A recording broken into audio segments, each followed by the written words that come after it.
இது டிவிக்கேன்னு இப்போ தமிழ்நாடு ஃபுல்லாக வந்து மீடியா தான் சேர்ந்து செய்கிறாங்க. ஏன்னா வந்து விஜய்க்கு ஒரு மாஸ் ஃபாலோயிங் இருக்குது. அது வந்து எல்லாருக்குமே தெரியும். அதனால் அவரை வந்து மிரட்டி அவரை வந்து இந்த அரசியலுக்குள்ளே வந்து கொண்டு வந்திருக்காங்க. அது எப்படின்னா,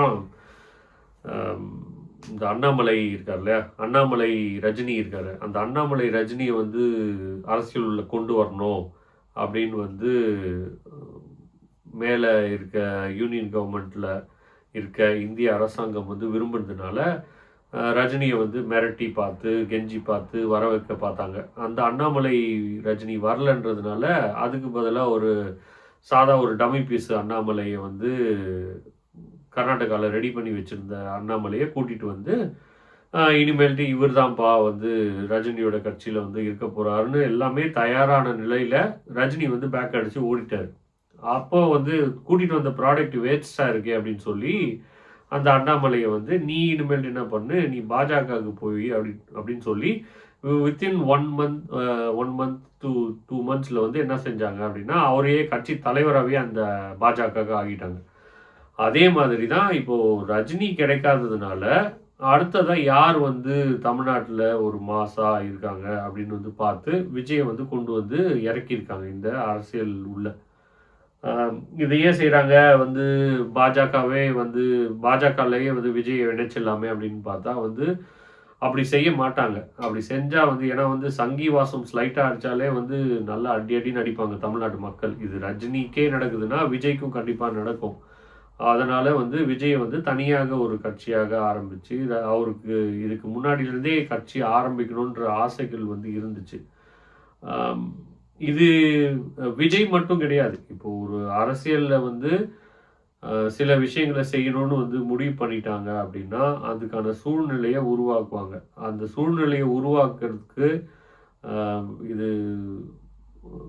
60களில் வந்து நீங்கள் பார்த்தீங்கன்னா இதே மாதிரி திமுக வந்து ஒரு பயங்கர பலமாக வந்து கொண்டு இருக்கும்போது வந்து அதிலிருந்து வந்த ஒரு யாருக்கு மேஜர் கிரேஸ் இருந்துச்சுன்னு பார்த்து அவரை வந்து உடைச்சி அவர் தனியாக ஒரு கட்சியை ஆரம்பிக்க வச்சது தான் எம்ஜிஆர்.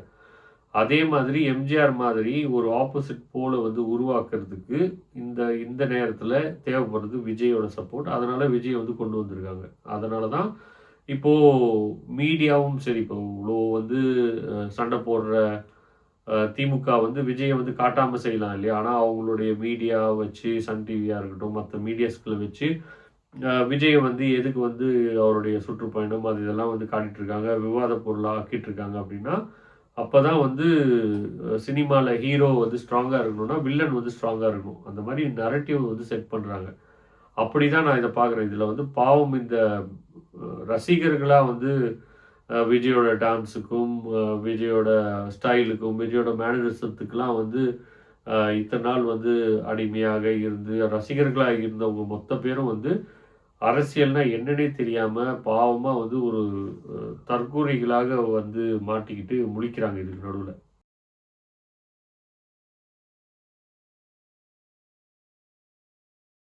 இது எல்லாத்துக்குமே வந்து ஜென்ஸி அவங்கள வந்து நம்ம வந்து குறை சொல்ல முடியாது. இது ஜென்ஸினால மட்டும் கிடையாது. இப்போ எம்ஜிஆர் வந்தப்போ எம்ஜிஆருக்கு அதிக அளவு ஓட்டு வந்தப்போலாம் வந்து எம்ஜிஆர் வந்து அதுக்கான பாடல்களை வந்து வாயசைச்சு அதை வந்து கொள்கை முழக்கமாக வந்து எப்படி செய்தாரோ அதே மாதிரி தான் விஜயை நல்லா கவனித்து பார்த்தீங்கன்னாவே வந்து தலைவா படத்துலேருந்து ஆரம்பித்து மற்ற பாடல்களில் வந்து அவரால் முடிஞ்ச அளவு ஒரு சோஷியல் கான்செப்டை சொல்கிற மாதிரி வந்து ஆளப்போகிறான் தமிழனாக இருக்கட்டும் அந்த மாதிரி கொண்டு வந்து தான் வந்து வந்தாங்க. ஆனால் அது ரொம்ப ரொம்ப அறவைக்காட்டுத்தனமாக இருக்கிறதுனால அந்த அளவுக்கு எஃபெக்ட் இல்லை. ஏதோ ஜென்சி பசங்க வந்து புரியாமல் அரசியல் உள்ள வர மாதிரி இருக்குது.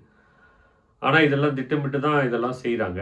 இதில் அந்த காலத்தில் எம்ஜிஆருக்கு வந்து அதிக ஓட்டுகள் பெண்களிடம் ஏன் வந்துச்சு? எதுக்கு எங்கள் வீட்டில் வந்து வேலை செய்கிற ஒரு அம்மா இருந்தாங்க. அவங்கக்கிட்ட நான் கேட்டேன். நான் எப்பயுமே எம்ஜிஆருக்கு தான் ஓட்டு போடுவேன்னு சொல்லியிருக்காங்க. அப்போ நான் கேட்டேன், எம்ஜிஆர் கிட்ட உங்களுக்கு என்ன பிடிக்குன்னா, அவர் செக்க செவல்னு தக்காளி பழம் மாதிரி இருப்பார். அதனால தான் ஓட்டு போட்டேன் அப்படின்னு சொன்னாங்க. ஸோ அதே மாதிரி தான் இப்போவும் விஜய்க்கு எதுக்கு ஓட்டு போடுற அப்படின்னு கேட்டால் அவர்களுக்கு அதெல்லாம் சொல்கிறதுக்கான எதுவுமே காரணங்கள் இருக்காது.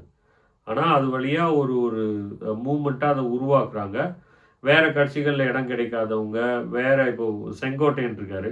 செங்கோட்டையன் வீட்டில் படுத்து தூங்கிட்டு இருந்தவர். செங்கோட்டையன் வீட்டில் படுத்து தூங்கிட்டு இருந்தவர் வந்து அமித்ஷா ஃபோன் பண்ணி இந்த மாதிரி நம்ம ரஜினியை வந்து அரசியல் உள்ள கொண்டு வரலான்னு பார்த்தா அவன் ஓடிட்டான். அடுத்து வந்து நம்ம பையன் வந்திருக்கான். அவனை வந்து போய் என்ன பண்ணுறதுன்னு தெரியாமல் தூங்கி எந்திரிக்க லேட் ஆகுது. அவனை போய் தட்டி காலைல சீக்கிரம் எழுப்பி ஒழுங்காக வந்து போய் எல்லாம் இதெல்லாம் டைமிங்கில் பண்ணணும். எப்படி வந்து நீ வந்து உங்கள் பெரிய கட்சியில் இதெல்லாம் பண்ணியோ, இப்போ அங்கே வந்து உனக்கு வேலை இல்லை, அதனால் உனக்கு இப்போ வேலை கொடுக்குறோன்னு சொல்லி நீங்கள் போய் பாருங்கள். செங்கோட்டையன் வந்து இந்த கட்சியில் சேர்றதுக்கு முன்னாடி கொஞ்ச நாள் முன்னாடி போய் நிர்மலா சீதாராமனை எதுக்கு பார்த்தாரு? எல்லாத்தையும் வந்து லிங்க் பண்ணி பார்த்தா தான் உங்களுக்கு தெரியும். யார் அனுப்பி இவரை வந்து வேலை வாங்குறாங்கன்னு சொல்லி. இவர் உள்ளே வந்துட்டு இப்போ வந்து இவர்கள் எல்லாமே விஜய் வந்தால் அப்போ அதெல்லாம் நீங்கள் அரசியலெல்லாம் கூட வேண்டாம். எத்தனை தொகுதியில் ஜெயிப்பாருன்னு கேட்டால் ஒரு 4 தொகுதியில் ஜெயிப்பார் அப்படின்றான். ஆனால் யார் ஆட்சிக்கு வருவான்னு கேட்டால் விஜய் தான் ஆட்சிக்கு வருவாருன்றான். அந்த அளவுக்கு தான் அவன் அரசியல் புரிதல் இருக்குது. இவங்கள வந்து அரசியல் காரணங்களுக்காக இவங்களாம் வந்தாங்கன்னு சொல்ல முடியாது. விஜயே நான் இத்தனை நாள் விட்டு கொடுக்காம இருந்தேன். விஜய் எவ்வளோ ஃப்ளாப் மூவி கொடுத்தாலும் வந்து அது நல்லா தான் இருந்துச்சு, வேறு விஷயங்கள் அப்படின்னு சொல்லி முட்டு கொடுத்தா மாதிரி அரசியலும் முட்டு கொடுக்குறாங்க. இதை எல்லாமே வந்து பார்க்கும்பொழுது முழுக்க முழுக்க யார் பின்னணியில் இருந்து இவரை இயக்கிறாங்க அப்படின்றத வந்து புரிஞ்சுக்கிற அளவுக்குலாம் இவங்களுக்கெல்லாம் வந்து அறிவு கிடையாது. ஆனால் நம்ம வந்து இவர்களை திட்ட அவர்களை வந்து கேள்விகள் கேட்காம அவங்கள புரியாமல் வந்து ஜென்சிலாம் இப்படி தான் அப்படின்னு நம்ம சொல்லும்போது நம்மளே அவங்கள வந்து அந்த குழிக்குள்ளே தான் தள்ளி விடுறோம். ஏன்னா இவங்க தான் நம்மளுடைய தலைமுறை. இந்த தலைமுறை வந்து மறுபடியும் ஒரு சினிமா மோகத்தில் போய் விஜய்க்கு இன்னும் வந்து 70 வயசு ஆகிறதுக்கு இன்னும் ஒரு 30 வயசு ஆகும்.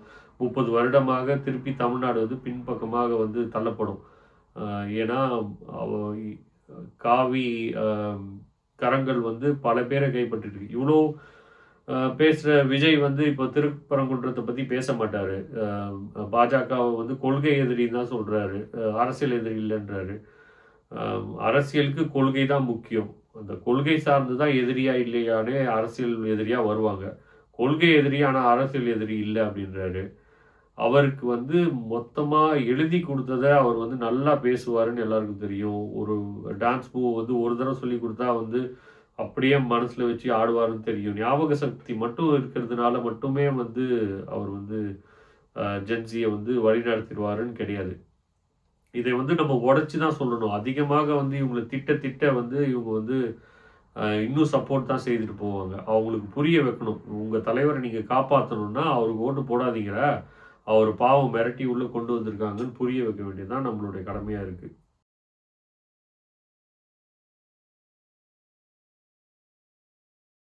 இன்ஸ்பயர் ஆகிற அளவுக்கு வந்து விஜய்க்கு வந்து தனியாக எந்த ஒரு அரசியல் மட்டும் இல்லாமல் ஒரு பொது நல விஷயங்கள் சார்பாகவும் வந்து ஒரு நோக்கம் இல்லைன்னு தான் நினைக்கிறேன். அவர் பண்ணுறது எல்லாமே வந்து சின்ன வயசுலேருந்தே வந்து அறவைக்காட்டுத்தனமாக தான் இருக்குது. அவரை வந்து ரொம்ப காலமாக நீங்கள் இதை புரிஞ்சுக்கணுன்னா வந்து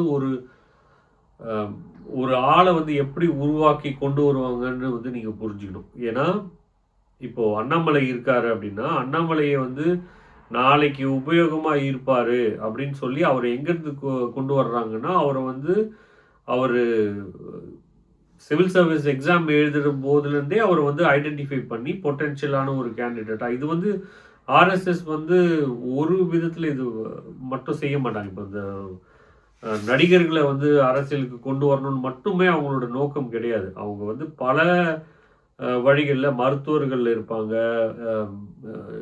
நீதித்துறையில் ஜட்ஜஸாக இருப்பாங்க, காவல்துறையில் இருப்பாங்க, எல்லா வகையிலையும் அவங்க ஆட்களை வந்து உள்ளே கொண்டு வர பார்ப்பாங்க. அந்த மாதிரி செய்யும்பொழுது விஜயை வந்து பல காலமாகவே விஜய்க்கும் அரசியலில் வர நோக்கமும் இருக்குது. ஏன்னா எவ்வளோ நாள் தான் ஆடிட்டுருப்போம், எவ்வளோ நாள் தான் பாட்டு பாடிட்டுருப்போம்னு அவருக்கும் தெரியும். ஒரு ஃபேன் ஃபாலோயிங் இருக்கும்போது அதெல்லாம் இல்லாமல் இருக்கும்போது அதெல்லாம் ஏதோ கை கால் இழந்த மாதிரி இருக்கும். அப்போது அதை கண்டினியூ பண்ணுறதுக்கு ரெகுலராக செய்கிற ஒரு விஷயம் வந்து அரசியல் செய்கிறது. ஜல்லிக்கட்டு போராட்டமாக இருக்கட்டும், நீட்டு பிரச்சனையாக இருக்கட்டும், அனிதா வீட்டுக்கு போனதாக இருக்கட்டும், இல்லை ஸ்டெர்லைட்டில் வந்து ஸ்னோலினோட வீட்டுக்கு வந்து ராத்திரி வந்து பைக்கில் போனதாக இருக்கட்டும், எல்லாத்துக்கான அடிப்படை வேலைகளும் வந்து அவர் செய்துட்டு வர்றாரு. ஆனால் அதெல்லாம் அவராக தோணி செய்கிறாரா அப்படின்றதுல வந்து நியாயமான பதில் வராது. ஏன்னா அவருக்கு சொல்லியிருப்பாங்க, நீ இதுக்கு போனால் இதில் ஒரு ஃபாலோயிங் வரும், இது வழியாக நாளைக்கு வந்து நீ அரசியலுக்கு வரும்போது இதை வைத்து நீ பேசலாம் அப்படின்னு சொல்லி அவருக்கு வந்து பயங்கரமான வேலைப்பாடுகள் வந்து பின்னாடி நடக்குது. அந்த வேலைப்பாடுகள்னால தான் வந்து அவருக்கு எந்த தெளிவும் இல்லாமல் நடந்துக்கிறாரு. அவர் என்ன என்ன பண்ண முடியும்? அவர் வந்து அவரை மோட்டிவேஷனாக எடுத்துக்கிறதுக்கோ, அவரை ஒரு ரோல் மாடலாக எடுத்துக்கிறதுக்கும் அவர் வேறு எதுலேயும் ஒரு சாதனைகள் பண்ண மாதிரி தெரியல. சினிமா துறையில் அவர் சாதனை செய்திருக்காரு. இப்போ அடிக்கடி சொல்லுவாங்க 450 கோடியை விட்டுட்டு வந்து வர்றாரு அப்படின்னு சொல்லி. அதில் ஒரு ஓட்டையான ஒரு ஆர்கியூமெண்ட் அது. ஏன்னா 450 கோடியை வந்து சம்பளம் வாங்குறவர் விட்டுட்டு வர்றாருன்னா 4500 கோடியை வந்து கொள்ளடிக்கிறதுக்கு வாய்ப்பு இருக்கிறதுனால தான் வர்றாரு. அவர் வந்து 450 கோடியை வந்து மக்களுக்கு இன்னும் கொடுத்துட்டு ஒன்றும் வரல.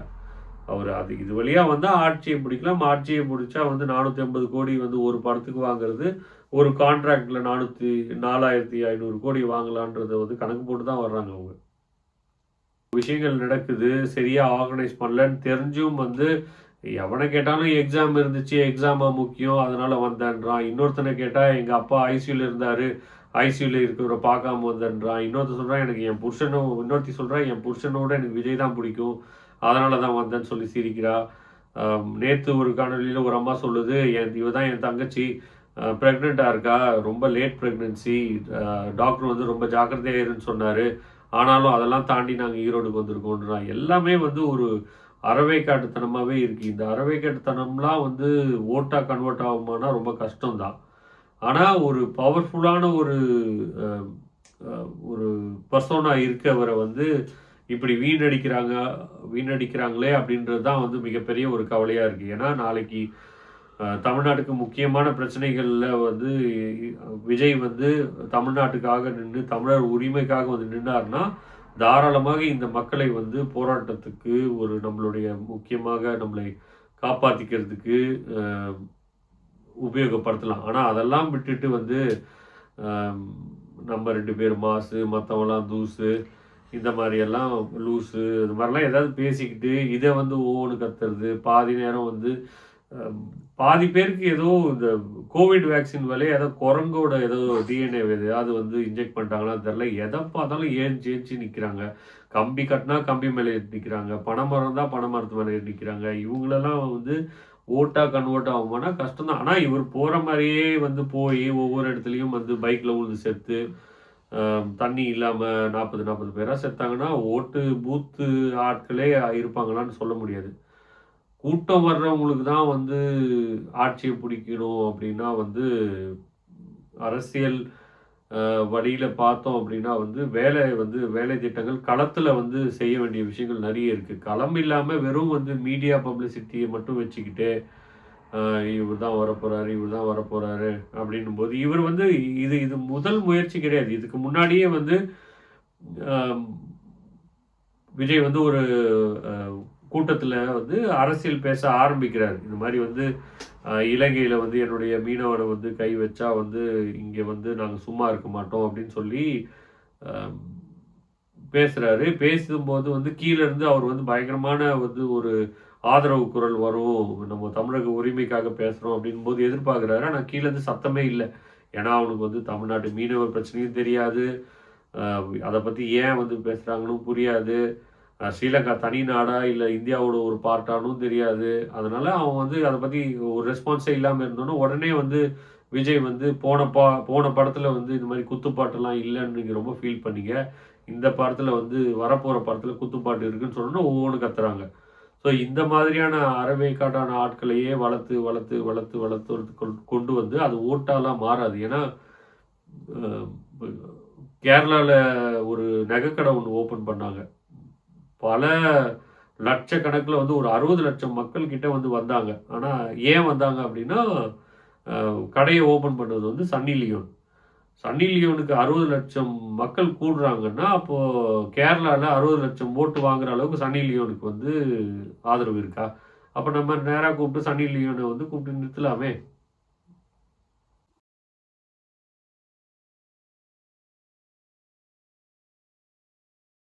இந்தியாவில் இருக்க ஜனநாயகமே ஒரு உருப்படாத ஒரு ஜனநாயகம் தான். ஏன்னா வந்து எப்பயுமே ஆதரவு அதிகமாக இருக்கவங்க வந்து ஆட்சிக்கு வர்றது கிடையாது. யாருக்கு வந்து எதிர்ப்பு கம்மியாக இருக்கோ அவங்க தான் ஆட்சிக்கு வராங்க. ஆட்சிக்கு எதிராக வந்து இவங்க ஆட்சிக்கு வரக்கூடாதுன்னு போடுற ஓட்டு தான் எப்பயுமே வந்து ஒரு 70% 60% இருக்கும். அது பிரிஞ்சிடும் ஓட்டு.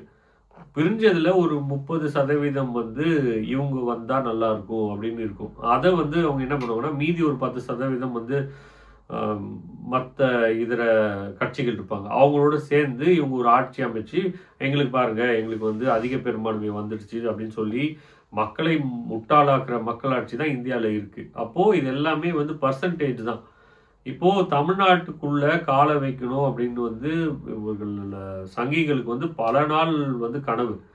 அம் எவ்வளவோ வந்து நம்ம மேல படையெடுப்பு நடந்தும் பல நூற்றாண்டுகளாக வந்து தகர்க்க முடியாத ஒரு கோட்டையாக இருக்கிறது தமிழ்நாடு.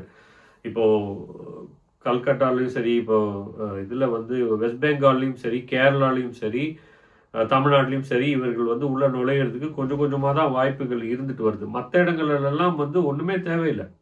இப்போ வந்து மெஸ்ஸி அப்படின்ற ஃபுட்பாலர கூப்பிட்டு பாம்பேல வந்து ஒரு கிரிக்கெட் இது ஒரு ஃபங்ஷன் ஒண்ணு நடத்துறாங்க. அதுல அந்த சீஃப் மினிஸ்டரோ, டெப்யூட்டி சீஃப் மினிஸ்டரோ வந்து பேச வராரு. அந்த கிரவுட் வந்து மொத்தமும் அவர பூ பண்றாங்க. அவர் வந்து "நீ பேசாத, மைக்க குடு" அப்படின்ற மாரி ஹோல் ஸ்டேடியமே கத்துது. அந்த ஆள் ஒரே நிமிஷம் வந்து "கணபதி பாபா" அப்படின்னோனே "மோரியா" அப்படின்னு கத்துறாங்க. உடனே சாமி பேரை எடுத்தோனயே முட்டாள்களுக்கு வந்து அ இந்த கஜினி படத்துல வர்ற ஞாபக மறதி மாரி வந்து, எதுக்கு நம்ம இப்ப தானே எதிர்த்து கத்துனோம், அந்த ஆள் எதுக்கு சாமி பேர கத்துறான், நம்ம எதுக்கு திருப்பி கத்துறோம்னு கூட ஒரு அடிப்படை அறிவே இல்லாம, அந்த மாரி கத்துற அளவுக்கு வந்து முழுக்க இந்தியா முழுக்க அப்படித்தான் இருக்கானுங்க ஆட்கள். ஆனா தமிழ்நாட்டுல கொஞ்சம் வந்து பகுத்தறிவோட வந்து ஒவ்வொரு விஷயத்தையும் வந்து சீராய்ந்து, அது வந்து ஏன் நடக்குது? எதுக்கு நடக்குது? அப்படின்னு பேசுறவங்களும் சரி, அத பத்தி யோசிக்கிறவங்களும் சரி, நம்ம ஊர்ல வந்து யாரையுமே நீங்க ஒரு ஒரு தெரு முனையில பூ விக்கிற ஒரு அக்காவோ, ஒரு ஆட்டோ ஓட்டுற அண்ணாவோ வந்து அ வெறும் பூ தான் விக்கிறாங்க, ஆட்டோ தான் ஓட்டுறாங்கலாம் கிடையாது. அவங்க கிட்ட எடுத்து குடுத்து பாருங்க. அப்படியே பிரிச்சு மேய்வாங்க அரசியல. யாரு ஏன் ஓட்டு போட்டான்? யார் பின்னாடி யார் இருக்கா? எவன் தூண்டுறான்? எதுக்காக இத செய்றான்றதுல பிச்சு உதறுவாங்க நம்ம ஊர்ல. அந்த மாதிரி இருக்க மாநிலத்து உள்ள வர முடியாம வந்து சங்கிகள் ரொம்ப அ தடவுறாங்க. அப்போ அவங்க என்ன செய்றாங்கன்னா, ஓட்டு மிஷினும் கையில வந்துருச்சு. ஓட்டு மிஷின திருவுறதுக்கும் வந்து வழக்கமா திருவுற மாரி திருவிடுவாங்க. ஆனா, அமித்ஷாவோட திட்டம் எப்பயுமே வந்து எலக்ஷனுக்கு முன்னாடி இருக்காது. எலக்ஷனுக்கு அப்புறமா தான் போயி எவனாவது தூங்குற இடத்துல, படுக்கிற இடத்துல, பாத்ரூம் போற இடத்துல வீடியோ வச்சு எடுத்து, அந்த வீடியோ வெளிய விட்டுருவேன்னு மிரட்டுறது. இல்ல இடி ரெய்ட்ல திருடுனவன வந்து வேணும்ட்டே திருட விடுறது. திருட விட்டு அத புடிச்சு வச்சுக்கிறது. இந்த மாதிரியான விஷயங்கள செய்து, ஓட்டு இவங்க வந்து திருப்பி வச்ச இவிஎம்ம திருப்பி வச்சதுக்கு ஏத்த மாரி, இவங்க வந்து இப்போ விஜய்க்கே இப்போ ஒரு ஒரு 20 அ 20லேருந்து ஒரு 50 சீட்டு கிடைக்கிற அளவுக்கு இவங்க திருப்பி வச்சிருந்தாங்கன்னா இவிஎம்ம, மத்த கட்சிகள் மெஜாரிட்டி வந்தா கூட, காங்கிரஸோ விட்டுட்டு மத்த இவங்க வந்து வரும்பொழுது, இவங்க மிரட்டி, அவங்களோட போய் சேரு அப்படின்னு சொல்லி விஜயவே வந்து சீஃப் மினிஸ்டர் ஆக்குறதுக்கான வாய்ப்புகள்லாம் நெறைய இருக்கு. இப்ப களத்துல வந்து தமிழ்நாட்டுல பாஜக ஜெயிக்குதுன்னா யாருமே ஒத்துக்கவே மாட்டாங்க. வரும்போதே வந்து ஒரு சங்கிவாசம் வருது அப்படின்ருவாங்க. இப்போ விஜய்க்கும் அதான் ஒரே பிரச்சனையா இருக்கு. அதனால தான் அவர் முடிஞ்ச அளவு வந்து நான் எனக்கு பின்னாடிலாம் யாரும் இல்ல, எனக்கு பின்னாடிலாம் யாரும் இல்லன்றாரு. ஆனா, ஸ்டாலின் வந்து சிஎம்மா இருக்கவர் வந்து அ அமித்ஷாவ பார்த்து சொல்றாரு. இந்த மாரி, "இது தமிழ்நாடு சார். என் கேரக்டரயே புரிஞ்சுக்க மாட்றீங்கன்னு" அவரோட பிஆர் டீம் எழுதி குடுத்த டயலாக் வந்து ஸ்டாலின் சொல்றாரு. இதுக்கு தேவையே இல்லாம முந்திரி கொட்டை மாரி, எங்க அப்பன் குதிரைக்குள்ள இல்ல, எங்க அப்பா அமித்ஷா உள்ள இல்லன்னு சொல்லி, எதுக்கு விஜய் வந்து வெளில வரணும்? வெளில வந்து, சார் உங்க கேரக்டர மட்டும் புரிஞ்சுக்க முடியாது, என் கேரக்டர் தான் புரிஞ்சுக்க முடியாதுன்னு நம்மள வந்து மொத்தத்துல யாரோட கேரக்டரும் நம்ம புரிஞ்சுக்க முடியாது இங்க. இவங்க எல்லாருமே வந்து ஒரு திட்டத்துக்கு பின்னாடி வேலை செய்றாங்க. இப்போ அ அமித்ஷாவோட திட்டம் என்ன இருக்கும்னா, இங்க அதிமுக, திமுக 2 பெரிய கட்சி இருக்கு. இதுக்கு அப்புறமா சில கட்சிகள் இருக்கு. நமக்கு ஓட்டே வராதுன்னு தெரிஞ்சு போச்சு. அப்போ என்ன செய்யணும்னா, அதிமுகவ தூள் தூளா உடைச்சாச்சு. அதுல வந்து எவ்வளவு குனிஞ்சு போற ஆட்கள் இருந்தாலும், அவர்கள் வந்து மேல நிக்கிறது லேடியா, மோடியான்லாம் பார்க்கறது கிடையாது. எங்க வேலை நாங்க குனிஞ்சு போ வேண்டியதுன்னு குனிஞ்சு போயிட்டே இருப்பாங்க. அதனால அந்த கட்சிய முடிச்சு விட்டாச்சு. முடிச்சு விட்டோனே, அப்போ ஒரே ஒரு பெரிய கட்சியா இருக்கிறது இந்த பக்கம் திமுக தான். அப்போ அதுக்கு வலுவான ஒரு எதிர்க்கட்சியா, ஒரு பிம்பத்த கட்டி அமைக்கணும். அப்போ எதிர்ல இருக்கவங்களெல்லாம் வந்து சுக்குநூறா உடைக்கணும். இந்த பக்கம் வந்து இப்போ அண்ணாமலைக்கே ஒரு தனி கட்சி ஆரம்பிக்க குடுக்கலாம். அதற்கப்புறமா இந்த பக்கம் பாஜக ஒரு 10 சீட்டுக்கு ஜெயிக்கும். அந்த பக்கம் அதிமுக கொஞ்சம் மெஜாரிட்டி எடுக்கும். பாமக கொஞ்சம் எடுக்கும். தேமுதிக கொஞ்சம் எடுக்கும். இப்போ புதுசா வர்ற ஜென்ஸி இவரு இருக்கார்ல, லூசு, மாசு, பக்கா பிளாஸ்ட்டு அவர் வந்து கொஞ்சம் எடுப்பாரு. இவங்கலாம் எடுக்கும்போது, இதெல்லாம் சேர்த்து வச்சு என்ன பண்ணுவாங்கன்னா, இது இந்த 2026ல இப்படி நடக்கும். 2026க்கு அடுத்து வரப்போற எலெக்ஷன்ல இந்த 10 வாங்கினவன்லாம் 20 வாங்குவான், 20 வாங்கினவன்லாம் 30 வாங்குவான். இவங்க வந்து சங்கித்தனத்த வந்து தமிழ்நாட்டுக்குள்ள நிகழ்த்துறதுக்கான ஒரு வாய்ப்பாக போய் இது அமையப்போகுது. அதுக்காக தான் புது புதுசா கட்சிகளை உருவாக்குவாங்க. புது புது ஆட்கள வந்து உருவாக்குவாங்க. இதுல அ ட்ரையல் அண்ட் எரர்ன்னு சொல்லுவாங்க. அந்த மாரி தான் ட்ரையல் அண்ட் எரர்ல வந்து இவர வந்து செஞ்சு பார்ப்பாங்க. இப்ப இதுக்கு வந்து ரஜினி வந்திருந்தா, ரஜினி வந்தபோதே வந்து எல்லாம் அவர வந்து கலாய்ச்சு தள்ளிட்டாங்க. இப்போ ஒரு நம்ம ஊர்ல இருக்க மனநிலை என்னன்னா, இப்போ வந்து டிவிகேவ பத்தி எதிர்த்து பேசினா, டிவிகே வந்து அடிச்சா உடனே வந்து திமுக சாயம் பூசப்படுது. அதனாலேயே பார்த்து பார்த்து எல்லாருமே வந்து செய்ய வேண்டியதா இருக்கு.